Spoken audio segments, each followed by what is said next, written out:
मालवाहू ट्रक थेट रस्त्याकाठी असलेल्या दुकानात शिरल्याने 2 दुचाकीची मोडतोड झाली। सुदैवाने मात्र जीवितहानी टळली। दरम्यान या प्रकरणी ट्रक चालकाविरुद्ध पोलिसात गुन्हा दाखल करण्यात आलाय।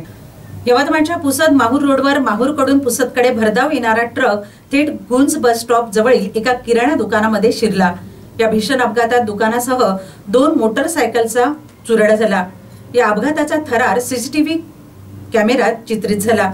यावेळी त्यांनी प्रसंगावधान राखल्याने एका व्यक्तीचा जीव थोडक्यात बचावला।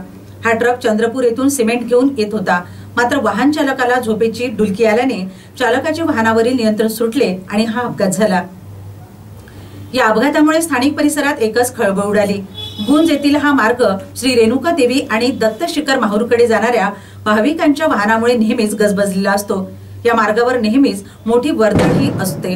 गुंज परिसरात दिशादर्शक फलक आणि गतिरोधकाचा अभाव आहे, त्यामुळे या धोकादायक ठिकाणी आवश्यक ते गतिरोधक आणि चेतावणी फलक बसवून भविष्यातील संभाव्य दुर्घटना टाळण्यासाठी प्रशासनाने पावले उचलावीत, अशी मागणी नागरिकांकडून होत आहे।